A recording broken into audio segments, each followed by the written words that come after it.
Hello दोस्तों, स्वागत है आप सभी लोगों को हमारे इस यूट्यूब चैनल एज स्टडी पर। क्लास 10th साइंस ऑब्जेक्टिव से हम लोगों का क्लास चल रहा है। क्वेश्चन नंबर 78 से हम लोगों का देखना है। तो देखते हैं क्वेश्चन नंबर 78 दिया है, टंगस्टन धातु का गलनांक कितना होता है। ठीक है, तो टंगस्टन धातु का गलनांक यहाँ पर ऑप्शन के अनुसार याद रखिएगा। यहाँ पर ऑप्शन नंबर सी करेक्ट होगा, 3000 डिग्री सेल्सियस। ठीक है, 79 नंबर क्वेश्चन देखते हैं।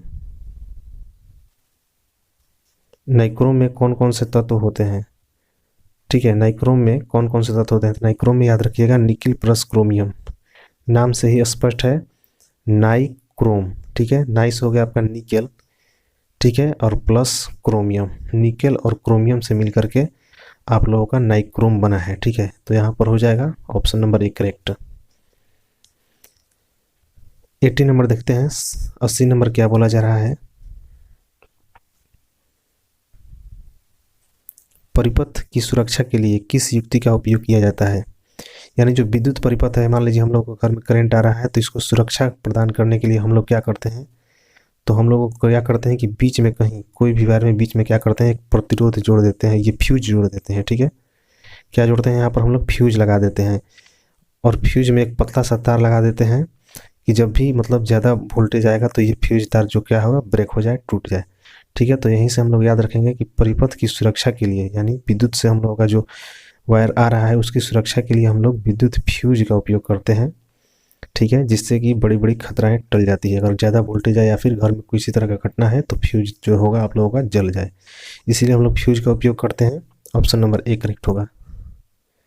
81 देखते हैं। मानव शरीर की प्रतिरोध कितना होता है। ठीक है, जो हम लोग का शरीर का प्रतिरोध होता है वो कितना होता है पूछ रहा है, तो याद रखिएगा 50 से 100 ओम। ठीक है, प्रतिरोध यानी कि रुकावट। ठीक है, जो हम लोग का शरीर है वो विद्युत मतलब यहाँ से आप पार करते हैं तो कितना इधर जाएगा, मतलब ये रुकावट इसका कितना है हम लोग का बॉडी का। ठीक है, शरीर का कितना वो रुकावट देता है, तो याद रखिएगा 50 से 100। ठीक है, 50 से 100 ओम। 82 नंबर, जब हमारा शरीर गीला होता है तो प्रतिरोध कितना होता है। तो हम लोग जानते हैं कोई भी चीज़ जैसे कि जब वो भींग जाएगा, ठीक है, कोई भी पदार्थ हो अगर उस पर हम पानी डाल कर उसको हम भिंगा देते हैं तो उसका प्रतिरोध जो होता है वो क्या होगा, थोड़ा बढ़ जाएगा। ठीक है, जब जानते हैं कि जब कोई जल हो गया तो उससे भी करंट प्रवाहित होता है। तो जब हम लोग का शरीर बॉडी जो है सूखा हुआ था तो 50 से 100 ओम। ठीक है, जब भींग जाएगा तो याद रखिएगा 200 से 300 ओम। ठीक है, क्या हो जाएगा, 200 से 300 ओम। गीला शरीर 200 से 300 ओम प्रतिरोध का होता है हम लोग। ठीक है, 83, अमीटर से निम्नलिखित में से किसे मापा जाता है। तो अमीटर से हम लोग क्या मापते हैं, धारा मापते हैं। विद्युत धारा जो होता है हम लोग का अमीटर से मापते हैं। ठीक है, और पूछेगा अमीटर किस क्रम में जोड़ा जाता है, तो अमीटर किस में, श्रेणी क्रम में, ये पूछता है हमेशा। और वोल्टामीटर पूछेगा तो उसको क्या मारेंगे, समांतर क्रम। ठीक है, तो ये याद रखिएगा। 84 नंबर, समांतर क्रम में संयोजित प्रतिरोधों की संख्या घटाने के उपरांत संयोजित प्रतिरोध का कुल प्रतिरोध होगा। ठीक है, एक श्रेणी क्रम होता है, जैसे कि डायरेक्ट हम लोग जोड़ देते हैं प्रतिरोध, ये हो गया, इसी लाइन में हम लोग और प्रतिरोध जोड़ देते हैं। ये कौन सा है, श्रेणी क्रम। ठीक है, और समानांतर क्रम की बात करें तो यहाँ से करंट जा रहा है तो इसमें लगा दिए। ठीक है, फिर जा रहा है इसमें लगा दिए 2 प्रतिरोध, फिर मतलब क्या करते हैं कि इसी में आप लोग समानांतर क्रम में लगा दिए 3 प्रतिरोध। तो वही बोल रहा है कि समांतर क्रम में संयुक्त प्रतिरोधों की संख्या घटाने पर, मान लीजिए पहले 3 वो था, तो मान लीजिए आप लोग का 8 ओम का प्रतिरोध हो रहा था, तो बोल रहा है कि अगर मान लीजिए किसी एक को हम घटा देते हैं, ठीक है, बोल रहा है कि किसी एक को ऐसे हटा दिए हम लोग, अब दुइये को प्रतिरोध पे चला रहे हैं, तो प्रतिरोध का मान ये क्या होगा, पहले की अपेक्षा, पहले 8 ओम था तो अब क्या होगा। तो देखिए समानांतर क्रम में बात करते हैं तो प्रतिरोध जब हम इसको घटाएंगे तो ये क्या होगा, बढ़ जाएगा। ठीक है, प्रतिरोध का मान क्या होगा, बढ़ेगा, याद रखिएगा। ठीक है, श्रेणी क्रम में बात की जाए अगर प्रतिरोध को हम अगर हटाते हैं तो प्रतिरोध का मान जो होगा घटेगा, क्योंकि देखिए इसमें 2 होता है। मान लीजिए ये 2 ओम का प्रतिरोध हो गया, ये 3 ओम का हो गया, ये आपका मान लीजिए 1 ओम का हो गया। तो मान लीजिए अभी इसका प्रतिरोध कितना है, 3, इसका तो डायरेक्टली जुड़ जाता है, 2 और 3 5 1 6, अभी फिलहाल 6 ओम का है। ठीक है, तो अगर मान लीजिए हम एक प्रतिरोध को यहाँ से हटा देते हैं, ठीक है, तो अब कितना ओम का रह गया, तो 3 1, अब केवल 4 ओम का ही रह गया। तो ऐसे भी हम लोग फिजिकली मतलब ये प्रैक्टिकल करके भी हम लोग आंसर मार सकते हैं कि जब श्रेणी क्रम में हुआ तो प्रतिरोध को हटाएं तो क्या हुआ, प्रतिरोध का मान घट गया, जब वही समांतर रहेगा, प्रतिरोध हटाएंगे तो उसका मान बढ़ जाएगा। ठीक है, तो यहाँ पर समांतर की बात किया जा रहा है, तो ऑप्शन नंबर ए करेक्ट होगा। 85 नंबर देखते हैं, निम्न में से कौन सा पद विद्युत परिपथ में विद्युत शक्ति को निरूपित करता है। विद्युत शक्ति को कौन निरूपित करता है, यानी कि P इज इक्वल टू क्या होगा, विद्युत शक्ति P इज इक्वल टू क्या होगा। ठीक है, तो P इज इक्वल टू याद रखिएगा, P is equal to I square into R होता है। ठीक है, जैसे कि ये आपका जैसे कि P बराबर, आप लोग पहले याद रखेंगे कि VI होता है। ठीक है, P बराबर क्या होता है, VI। तो V के जगह पर हम लोग IR लिख सकते हैं। V के जगह पर क्या लिख सकते हैं हम लोग, IR। ठीक है, V की जगह पर IR लिख दिए और I को ज्यों का त्यों रख दिए। ठीक है, हम फॉर्मूला ये कैसे निकला है उसको बता रहे हैं। क्या फॉर्मूला अभी बताएं कि P बराबर आई स्क्वायर इंटू आर होता है। ठीक है, तो ये कैसे आया, तो सूत्र होता है P बराबर VI, V का मान लिख दिए IR। अब ये दोनों को करा दीजिए तो एक वाई मिलकर के क्या हो जाएगा, आई स्क्वायर, और आर ऐसे ही रह जाएगा, यानी कि P बराबर क्या आ गया, आई स्क्वायर आर। तो इतना क्रिटिकल नहीं करना है, आप लोगों को डायरेक्ट याद रखना है, हर एक फॉर्मूला याद रखना है। P बराबर VI, P बराबर आई स्क्वायर इंटू आर, ये दोनों फॉर्मूला याद रखना है। ठीक है, तो यहाँ पर क्या हो जाएगा आपका I square into R, option number A. ठीक है, ऑप्शन नंबर ए करेक्ट होगा। शक्ति यानी कि P बराबर आई स्क्वायर आर। 86 नंबर की बात करते हैं, विद्युत ऊर्जा का व्यापारिक मात्रक है। विद्युत ऊर्जा जो मतलब हम लोग की तरफ आ रहा है पावर ग्रिड से विद्युत ऊर्जा, उसका व्यापारिक मात्रक है। यानी कि देखिए ये आप लोग का जो आ रहा है घर पर बिजली, वो एक तरह से गवर्नमेंट आप लोग के साथ व्यापार कर रहा है। ठीक है, व्यापार यानी कि पैसा का कारोबार कर रहा है। तो व्यापारिक रूप में हम लोग विद्युत ऊर्जा को कैसे मापते हैं, किस मात्रक में इसको हम लोग बताते हैं कि इतना आपने विद्युत ऊर्जा खर्च किया है, इतना आपने विद्युत ऊर्जा को उपयोग किया है। ठीक है, तो किस में मापते हैं, अगर घर पर आता है कोई ये मीटर रीडिंग वाला, तो क्या बताता है कितना यूनिट आपके मतलब आपने कंज्यूम किया है। तो वाट में वो थोड़ी ना बताएगा कि इतना वाट आपने यूज किया है, वाट घंटा नहीं बताएगा आपको, क्या बताता है, यूनिट। नहीं आदमी बोलता है कि मेरा 50 यूनिट बिजली बिल गिरा है, जो भी है। तो आप लोग का किस में मापते हैं, यूनिट। अगर यूनिट ना दे, KWH दे, किलो वाट घंटा, तो इसी को हम लोग यूनिट बोलते हैं। 1 किलोवाट घंटा तो 1 यूनिट, 2 किलोवाट घंटा तो 2 यूनिट, 3 किलोवाट घंटा तो 3 यूनिट। ठीक है, तो ऑप्शन में कोई भी रहे, या तो यूनिट रहे या फिर KWH रहे, इसको ही मारना है आंसर। ठीक है, तो विद्युत ऊर्जा का व्यापारी का नाम क्या होगा, unit. Option number C correct होगा। बढ़ते हैं हम लोग नेक्स्ट क्वेश्चन की ओर। निम्न में से कौन सा संबंध सत्य है। ठीक है, कौन सा जो रिलेशन दिया हुआ है वो आपका सही है। ठीक है, तो देखते हैं हम लोग, V बराबर आई आर स्क्वायर ये नहीं होता है, V बराबर आर बटा आई ये भी नहीं होता है, ये भी नहीं होता है। V बराबर आई आर आप लोग फर्स्ट से ही पढ़ते चले आ रहे हैं कि V is equal to I into R. ठीक है, ये होता है, यही मेन फार्मूला, फर्स्ट फार्मूला आप लोग का यही निकल कर आता है, V बराबर आई आर, V बराबर आई आर, रट जाइए इसको। ठीक है, तो हम लोग यहाँ पर करेक्ट करेंगे ऑप्शन नंबर सी। नेक्स्ट, चालक का प्रतिरोध निर्भर नहीं करता है, मतलब किस पे चालक का प्रतिरोध का कोई असर नहीं होगा। ठीक है, तो चालक की लंबाई पर, तो बिल्कुल ये देखिए, मान लीजिए चालक का लंबाई पहले इतना ही था। ठीक है, अब बढ़ा दिए पूरा दूर तक ले गए, तो इसका प्रतिरोध पर अभाव पड़ेगा। ठीक है, यहाँ इतना वोल्ट था तो इधर वोल्ट जाते जाते बहुत कम हो जाएगा, मतलब जो भी हो लंबाई बढ़ाएंगे तो प्रतिरोध पे असर पड़ेगा। अनुप्रस्थ काट का क्षेत्रफल, यानी कि इसकी मोटाई हम लोग बढ़ा देते हैं।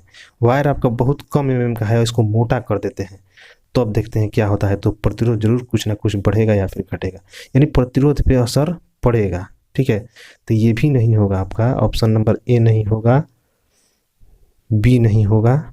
चालक के तापमान पर, ठीक है, तो ये देखिए कोई भी चालक है, जैसे कि तापमान पर असर पड़ता है। जैसे गर्मी के दिन में देखिएगा, गर्मी के दिन में क्या होगा, इसका प्रतिरोध बढ़ जाता है चालक तार का। ठीक है, तांबा का कोई भी तार है, अगर गर्मी के दिन है तो इसका प्रतिरोध बढ़ जाएगा। फैन है आपका, फैन, ठीक है, फैन जो होगा गर्मी के दिन में हल्का, मतलब ये थोड़ा ज़रूर कम, ये आप लोगों का क्या होगा, राउंड करेगा जाड़ा के अपेक्षा। ठीक है, तो गर्मी यानी कि टेम्परेचर बढ़ता है, टेम्परेचर बढ़ता है तो इसका प्रतिरोध भी बढ़ता है, यानी कि टेम्परेचर पर भी प्रभाव पड़ता है प्रतिरोध का। ये नहीं होगा, ये नहीं होगा, तीनों नहीं होगा। बोल रहा है चालक के प्रवाहित विद्युत धारा पर, इस पर जो है ये प्रतिरोध क्या बोलते हैं, देखिए ये सब पर करेगा, क्योंकि लंबाई बढ़ाना तो कुछ होगा, ये भी इस पर भी करेगा और चालक के तापमान पर भी मतलब निर्भर करेगा, क्योंकि इससे कुछ उसका परिवर्तन हो रहा है, और चालक प्रवाहित विद्युत धारा पर ये नहीं करेगा। ठीक है, ऑप्शन नंबर डी यहाँ पर करेक्ट होगा। कौन ऑप्शन मारेंगे, डी। ठीक है, इन तीनों पर करता है। अब हम लोग का जो है वो चैप्टर नंबर 3 कंप्लीट हो गया। 4 नंबर देखते हैं, विद्युत धारा के चुंबकीय प्रभाव। ठीक है, विद्युत धारा का चुंबकीय प्रभाव। फर्स्ट क्वेश्चन है, किसी विद्युत धारावाही सीधी लंबी परिनालिका के भीतर चुंबकीय क्षेत्र, मतलब जो धारावाही कोई परिनालिका है, जैसे कि नहीं आप लोगों का हो जाता है संदर्भ डायनेमो हो गया, मोटर हो गया, उसके अंदर में मतलब चुंबक लगा हुआ रहता है, नाल चुंबक जो भी है, तो उसी की बात कर रहा है कि उसके अंदर में जो है चुंबकीय क्षेत्र का मान कैसा होगा। ठीक है, तो बोलता है कि शून्य होगा, इसके सिरे की ओर जाने पर घटेगा, इसके सिरे की ओर जाने पर बढ़ेगा, सभी बिंदुओं पर समान होगा। तो याद रखिएगा, किसी विद्युत धारावाही परिनालिका के अंदर विद्युतीय चुंबक का प्रभाव सभी बिंदुओं पर क्या होगा, समान होगा। ठीक है, ऑप्शन नंबर डी यहाँ पर हम लोग करेक्ट करेंगे। सेकंड नंबर, किसी प्रोटॉन का निम्नलिखित में से कौन सा गुण किसी चुंबकीय क्षेत्र में मुक्त गति करते समय परिवर्तन हो जाता है। ठीक है, किसका जो है परिवर्तन हो जाता है, द्रव्यमान का, चाल का, वेग का, संवेग का। तो बोल रहा है यहाँ पर ऑप्शन नंबर सी और डी दोनों होगा, वेग का भी मतलब हो जाएगा परिवर्तन और संवेग का भी होगा।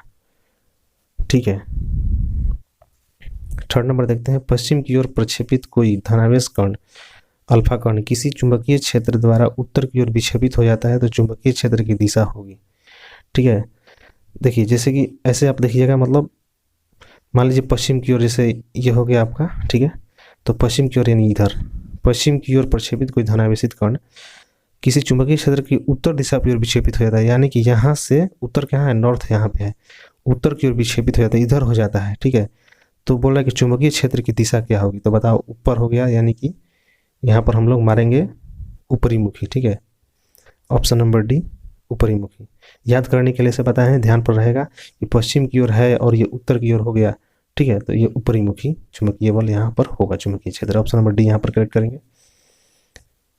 अब देखते हैं, विद्युत फ्यूज धारा के किस सिद्धांत पर कार्य करता है, यानी जो हम लोग विद्युत फ्यूज लगाते हैं कि अधिक धारा आए, तो अधिक धारा आए तो यहाँ पर पतला एकदम फ्यूज लगा देते हैं कि अधिक धारा आए तो वो टूट जाए। ठीक है, ये क्या हो गया, फ्यूज जो है ये क्या है, टूट जाए, अधिक धारा आए तो। ठीक है, तो बोल रहा है कि ये किस सिद्धांत पर कार्य करता है, यानी कि कैसे ये टूटता है, उष्मीय, चुंबकीय, रासायनिक, इनमें से कोई नहीं। तो देखिए ध्यान रखिएगा, मतलब अगर विद्युत धारा जा रहा है, अगर ज़्यादा प्रवाहित हो या फिर इधर कहीं शॉर्ट सर्किट हो, तो ये क्या होता है, गर्म हो जाता है, और गर्म होकर फ्यूज तार जो है वो जल के टूट जाता है यहाँ से उसका वायर।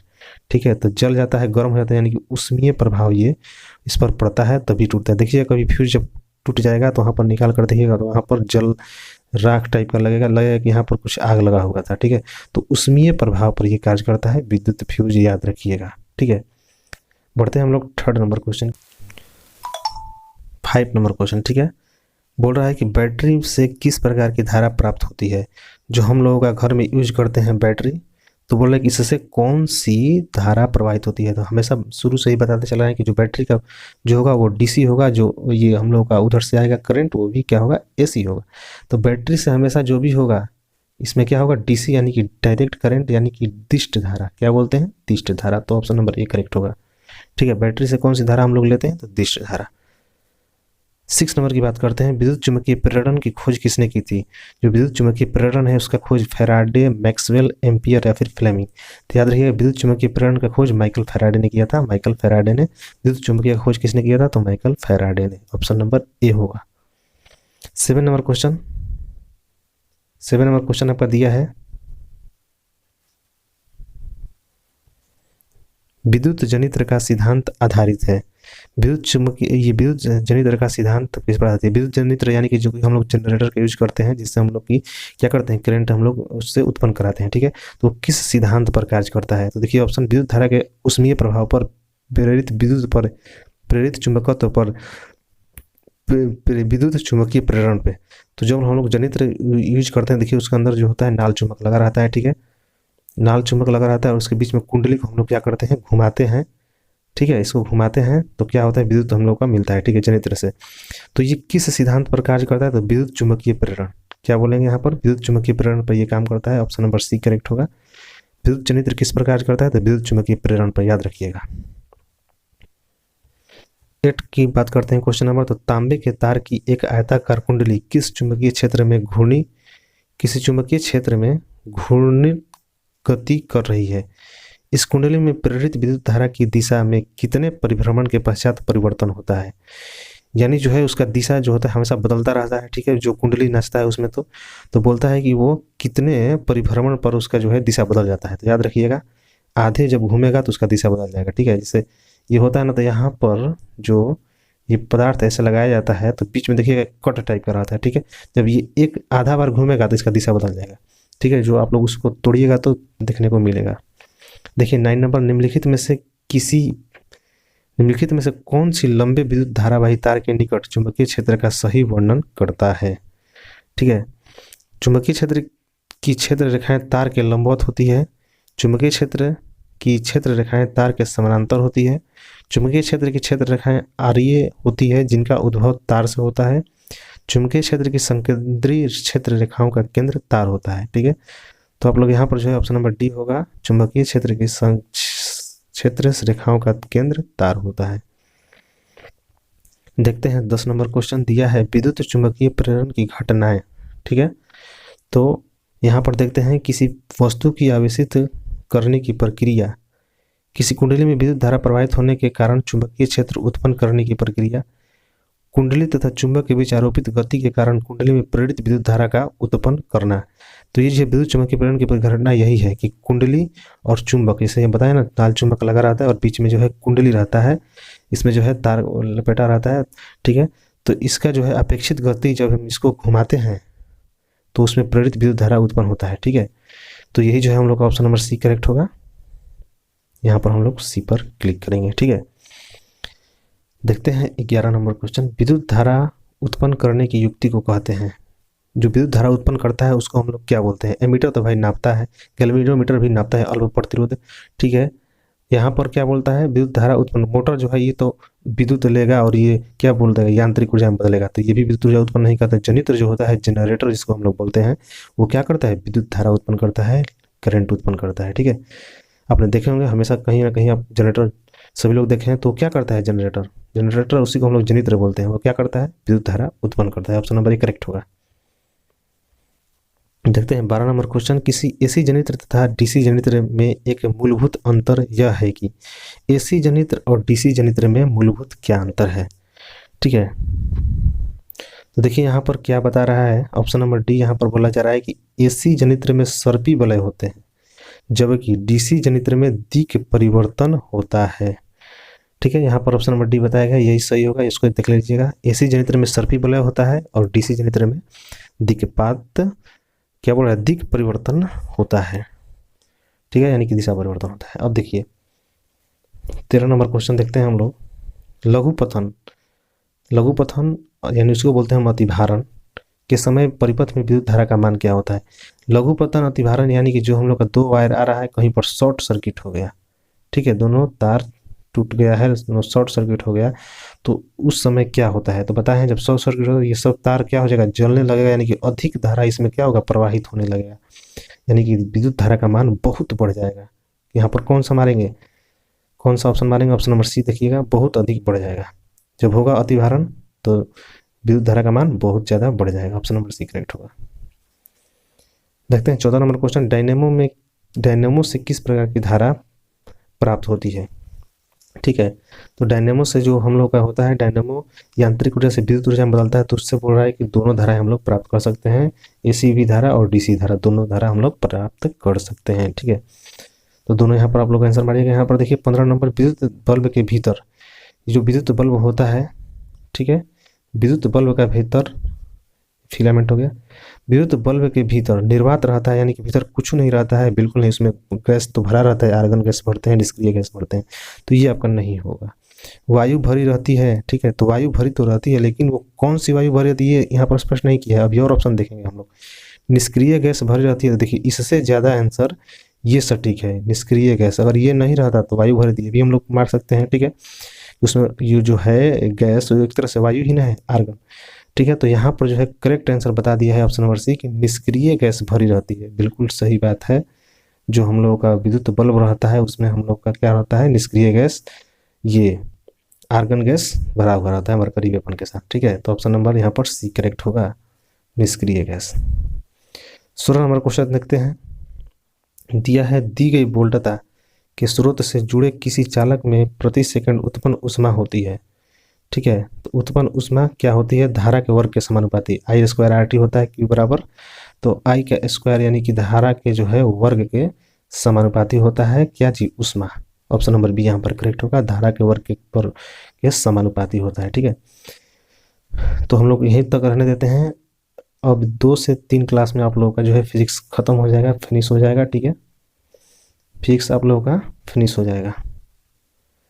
तो हम लोग नेक्स्ट क्लास में देखेंगे आगे की ओर और आसानी तरीके से समझेंगे। जो लोग जो है वीडियो को यहाँ तक देखें लाइक ज़रूर कीजिएगा, अगर पसंद आए तो, और दोस्तों में शेयर जरूर कीजिएगा। चैनल पर जो साथी नए हैं चैनल को सब्सक्राइब कर लीजिएगा। नेक्स्ट में हम लोग क्या करेंगे, साइंस का खत्म करके आप लोग का हिस्ट्री का भी ऑब्जेक्टिव कराएंगे। ठीक है, तो मिलते हैं हम लोग अगले क्लास में, तब तक बाय।